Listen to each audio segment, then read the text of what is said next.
Olá! Afinal, viemos todos de uma explosão ao acaso? Ou fomos criados por um ser superior que planejou e criou tudo com muito cuidado? Essa controvérsia entre o criacionismo e o evolucionismo parece que vai demorar muito para ser tratado de maneira equilibrada.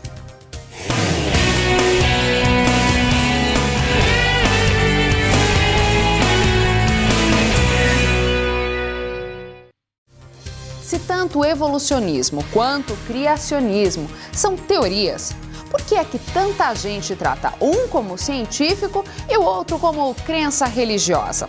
Os nossos repórteres Felipe Lemos e Márcia Ebinger percorreram o país atrás de respostas. Consultaram especialistas, religiosos, cientistas, todos para entender por que é dada tanta ênfase ao evolucionismo na mídia e na educação e o criacionismo é tratado de maneira tão displicente. A origem da vida e do universo ainda é um dos temas mais polêmicos de todos os tempos. Das várias correntes filosóficas se destacam e dividem opiniões nos meios científicos e na mídia, o evolucionismo e o criacionismo. As duas maneiras de enxergar e explicar tudo o que existe são antigas. Historicamente, o evolucionismo foi sistematizado a partir das pesquisas de cientistas como Lamarck e Darwin, que estudaram a evolução biológica das espécies. Pela ótica evolucionista, os seres vivos surgiram, há mais de 3 bilhões de anos atrás e desde então eles vêm se diferenciando, ou seja, a vida vem se modificando ao longo do tempo. Então essa é uma característica da ótica evolucionista. E a outra é que diferentes linhagens se bifurcam através de ancestrais comuns, como nessa figura. Por outro lado, o criacionismo encontra argumentos na ciência natural para justificar a criação dos seres vivos e do universo, amparado nos escritos bíblicos, especialmente do livro de Gênesis. Vários cientistas célebres como Isaac Newton, que teorizou a lei da gravidade, John Woodward, fundador da paleontologia, Samuel Morse, inventor do telégrafo, o bioquímico Louis Pasteur, foram alguns dos defensores do criacionismo, que, segundo eles, mostra que a corrente é também muito antiga. O criacionismo aceita planejamento. O evolucionismo aceita acaso. O criacionismo aceita vários outros parâmetros de natureza exclusivamente filosófica, pressupostos, que tem a ver com, por exemplo, a complexidade das coisas que se veem, que se encontram, que se observam na natureza. Já o evolucionismo, ele deixa de lado essa questão da complexidade, aceita que existe a complexidade, mas não vê indícios de planejamento nessa complexidade. O criacionismo aceita eventos catastróficos na história toda, tanto do universo, do planeta Terra, quanto da história das nações, etc. O evolucionismo se baseia fundamentalmente numa hipótese de uniformismo, isto é, as catástrofes não são levadas em conta. O que acontece hoje é o que sempre aconteceu no passado. Há ligeiras catástrofes, vamos chamar assim de ligeiras, como essas tsunamis que têm dado ultimamente, mas não são de ordem cataclísmica, de uma ordem universal, como aceita isso dizem eles, ao contrário do que dizem os evolucionistas, aceitam os evolucionistas, que seriam catástrofes de ordem universal. O evolucionismo, o ser humano seria apenas o resultado de um processo contínuo de evolução a partir de seres primatas, de criaturas animais inferiores. O ser humano seria apenas mais um animal, porém racional. Já no criacionismo, existe uma ênfase muito grande no hiato, no distanciamento entre o homem e os animais. E o ser humano é explicado não por sucessivas mudanças no processo evolutivo, mas por um ser criado de maneira completamente singular em relação aos outros mamíferos. Já o design inteligente, ele aparenta ser um pouquinho criacionista, porque ele questiona o evolucionismo, mas atenção, ele apenas aparenta. Ele questiona muito o evolucionismo e acredita que todos nós sejamos criados por um designer, por uma pessoa inteligente que formou todo o universo. A principal tese do design inteligente é que a criação, a natureza, possui elementos que demandam ser produção de uma mente inteligente, mas o design encerra por aí. Aliás, a bem da verdade, existe até uma vertente evolucionista que também acredita num criador. É o evolucionismo teísta, que dizem que o criador usou a evolução para trazer tudo à existência. Portanto, eu teria 4 correntes. Evolucionismo teísta, que diz que Deus criou tudo a partir da evolução.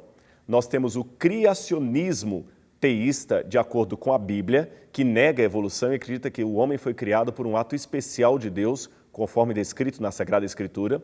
Nós temos também o design inteligente, que apenas afirma que existe um ser que formou tudo, inteligente, mas não me fala mais nada, não dá nenhuma informação a respeito dele. E, por último, o evolucionismo ateísta, que acredita que a evolução é apenas obra do acaso, sem nenhuma agência divina por detrás dos fatos e da própria criação.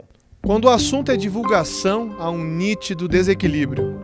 Nos meios de comunicação de massa e mesmo no ambiente acadêmico, o evolucionismo parece reinar soberano nas discussões e figura como explicação oficial das origens. Já o criacionismo tenta ocupar espaço com publicações e seminários dirigidos a estudantes e docentes, mas ainda possui um longo caminho a trilhar. Profissionais tentam explicar o que motiva esse desequilíbrio. Eu vejo basicamente 2 motivos. O primeiro é a questão do preconceito mesmo, né? Geralmente se pensa que o criacionismo é apenas um modelo religioso e, pior, muitas vezes associado com fundamentalismos, né? Isso gera um preconceito muito grande. O outro fator é que nós, jornalistas, somos treinados, somos estimulados a ser céticos, a perguntar, a duvidar, né? E isso não é ruim. O ceticismo ele é positivo quando você está disposto a conhecer a verdade, né? Agora, é preciso ser cético até o fim. Você tem que perguntar até as últimas consequências, seguir as evidências, levem aonde levarem. E nem sempre se vê isso, por causa do preconceito, na mídia secular, não é? Se o ceticismo fosse exercitado como deveria ser, se perceberia que há muito de filosofia, de metafísica, por trás dessa discussão toda entre criação e evolução. Na verdade, criacionistas, eles se valem do método científico tanto quanto darwinistas.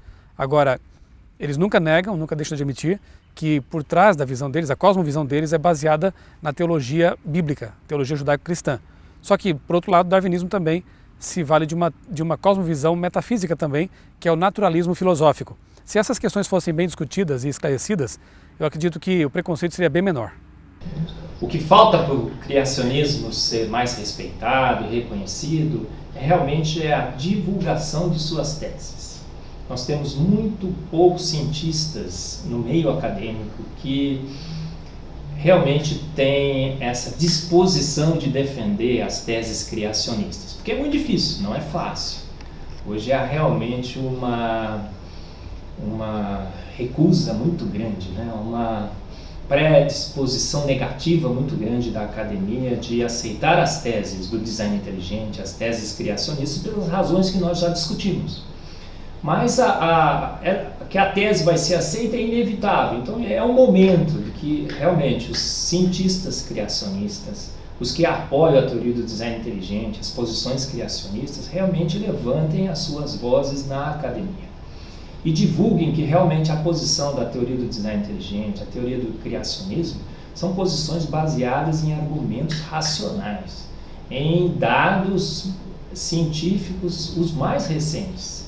E há toda uma fundamentação teórica muito sólida, mostrando que realmente as teses criacionistas do design inteligente estão corretas. Então nós precisamos de cada vez mais que os jovens, principalmente, não é? Aqueles que defendem as teses criacionistas e do design inteligente, levantem as suas vozes, realmente falem com conhecimento de causa, não? E mostrando que a ciência hoje não dá suporte às teses naturalistas, como a propaganda normalmente diz. É o contrário. A ciência, os seus dados mais recentes fortalecem a posição criacionista, a posição do design inteligente. Isso tem crescido no mundo inteiro e cada vez mais a gente precisa de pessoas, de jovens, comprometidos e dispostos, né, com coragem para levantar essa posição. Quando isso acontecer, quando nós tivermos realmente um grupo muito grande de cientistas, de jovens cientistas, propagando as teses criacionistas com o fundo racional que a ciência nos fornece, a posição muda, com certeza. Eu não diria que o evolucionismo tem fragilidade no meio acadêmico, ele não tem. É uma teoria bem consolidada, provavelmente a mais importante teoria dentro da biologia. E eu leciono evolução da vida aqui na UNB há 15 anos, tive a oportunidade de participar de vários congressos em outros estados também, no ambiente acadêmico. Eu nunca encontrei nenhum tipo de resistência ou de dificuldade de entender uma teoria que é super simples, né? Fora do ambiente acadêmico, eu diria que o principal desafio é a falta de informação. Aí é um problema educacional do nosso país, né, que infelizmente tem vários desafios ainda, que incluem desde você conseguir colocar as crianças dentro da escola, até proporcionar um ensino de qualidade. Então eu penso que o ensino de ciências no nosso país, embora tenha melhorado muito nos últimos anos, isso, material didático, professor, estudo, né, tem melhorado muito, mas ainda falta muito. Seja qual for a postura da mídia sobre a controvérsia, de modo geral, a informação correta sobre criacionismo e evolucionismo parece não chegar ao conhecimento das pessoas comuns, quando abordadas, por exemplo, na rua. Criacionismo deve ser vir de alguma coisa assim, direcionada ao criatividade, alguma coisa. Não sei. Criacionismo? Nunca ouviu falar. Estou ouvindo a primeira vez você falar. Criacionismo vem de alguma coisa de criar? Na criação divina de Deus mesmo. Eu acho que só Ele que teve a capacidade de criar todas as coisas, né? Criacionismo, eu acredito que seja aquela teoria que as pessoas acreditam que Deus criou Adão e Eva e essas coisas assim, né? Eu vou pelo lado da ciência. Embora eu tenha uma formação católica, religiosa, mas não tem como não acreditar na teoria científica, né, de que o mundo surgiu de uma explosão, porque isso é estudado, pesquisado, comprovado.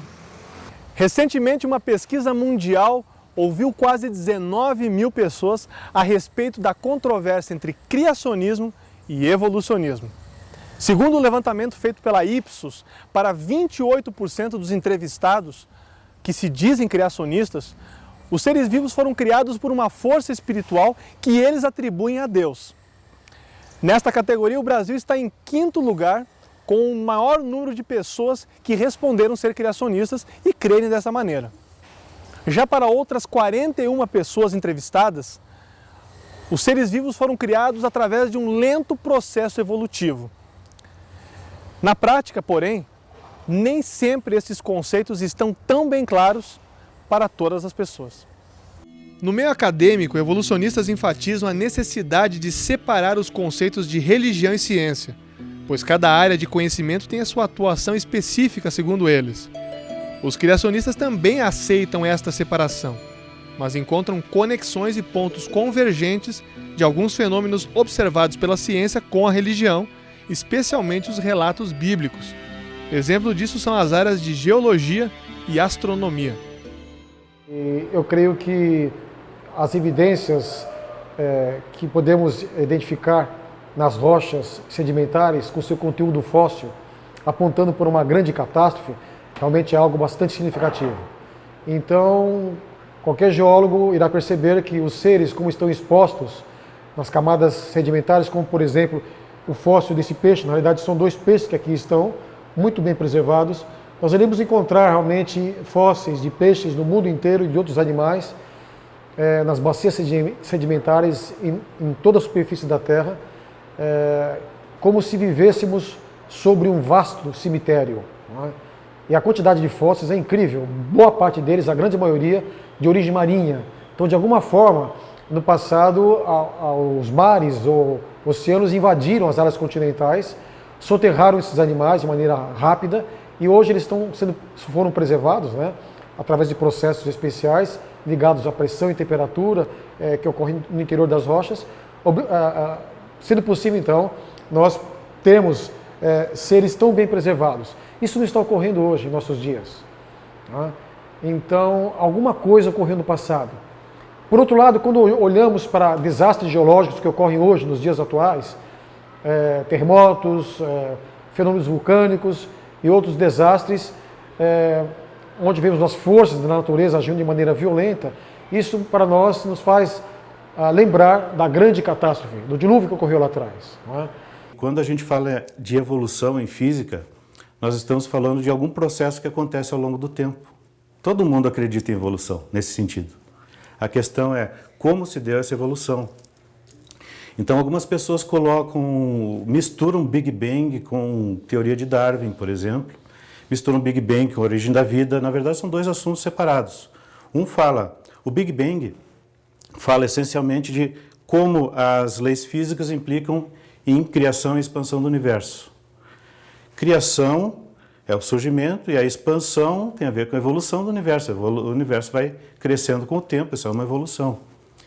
Agora, isso nada tem a ver com a questão da origem da vida na Terra, por exemplo, isso é outro assunto, completamente separado. Só que as pessoas estão procurando uma forma de juntar as peças do quebra-cabeça para ter uma visão mais completa, né? Então eles pensam, dentro desse cenário do Big Bang, em que o universo surgiu e depois de alguns bilhões de anos, né, nós estamos aqui, como fica a história da origem da vida? Então eles procuram fazer uma sequência, né, que faz sentido dentro de uma visão de mundo evolucionista. Mas dentro da visão de mundo criacionista também faz sentido pensar na criação do universo, expansão do universo, fenômenos acontecendo ao longo do tempo, isso a gente chama de evolução, e comparar essas coisas com o relato bíblico. Então nós temos duas formas diferentes de tratar do mesmo problema. Outra coisa, o Big Bang inicialmente ele era rejeitado por todos praticamente, mas à medida que as pessoas foram estudando o modelo em si, as evidências, ele aumentou a aceitação. Alguns criacionistas, no entanto, defendem que uma de suas fragilidades é a ausência de maior pesquisa no campo científico. O criacionismo hoje é visto aí fora, ele é até ridicularizado.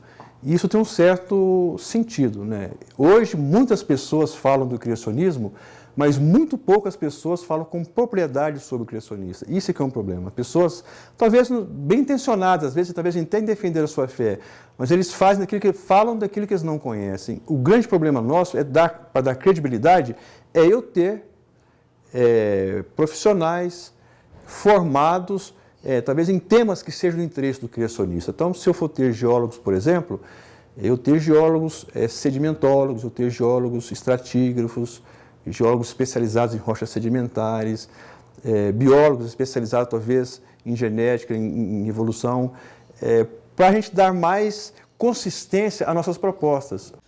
Afinal de contas, o que é criacionismo?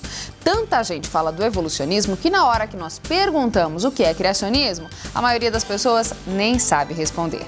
Pior do que isso é nas escolas, onde as duas teorias não são tratadas de forma igual e muitos alunos crescem, se tornam profissionais e continuam sem saber o que é criacionismo, afinal de contas.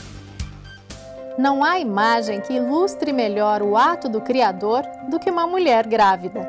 Os processos incríveis que acontecem durante 9 meses na formação de um novo ser são motivo de estudo e de assombro. É um milagre da vida. Cientistas de todas as eras gastam inúmeras horas procurando explicações para o milagre da vida, da existência de um novo ser, ou melhor, da existência do primeiro ser. Como foi que tudo começou? De onde viemos? Existem basicamente duas teorias que explicam o surgimento da Terra e de todos os seres que nela habitam. Homens e mulheres se dividem quando o assunto é: você acredita no criacionismo ou no evolucionismo? No criacionismo, que Deus criou todas as coisas. Eu acredito no evolucionismo, criacionismo, porque eu acredito que foi Deus que fez tudo. Evolucionismo, você está evoluindo. Criacionismo. Por quê? Porque nesse sentido eu acredito que Deus criou as coisas, né?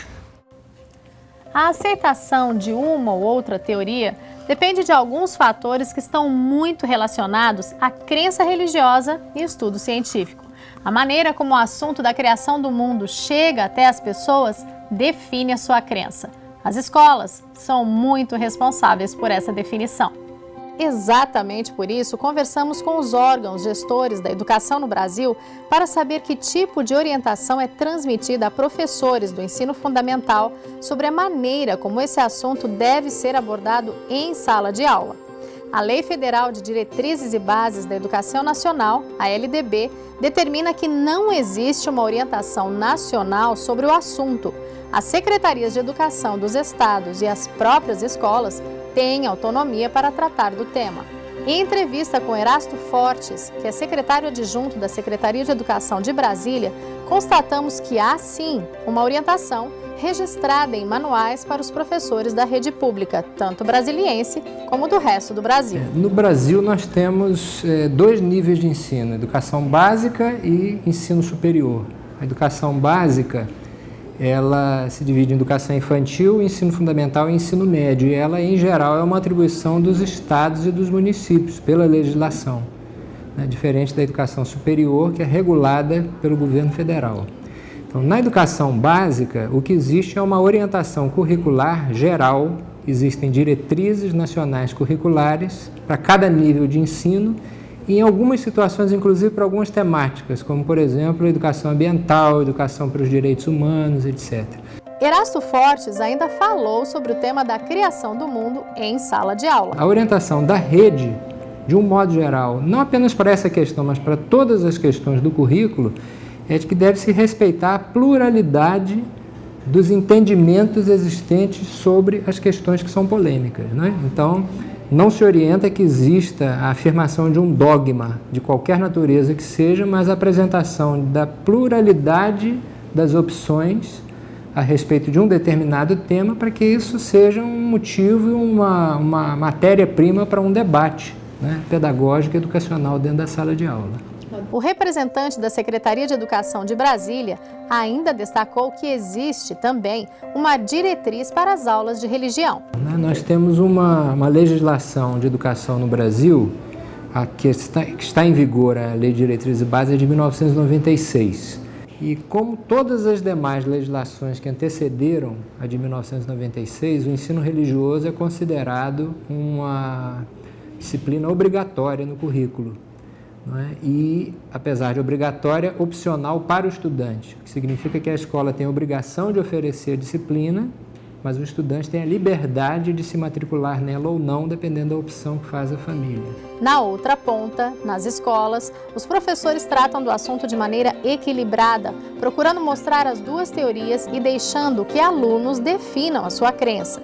Obviamente que alguns podem ser mais tendenciosos, mas, regra geral, o equilíbrio é a busca constante. Uma amostra disso é a Escola Pública da 410 Sul, na capital federal. O professor, na aula de ciências, ele segue o conteúdo do livro.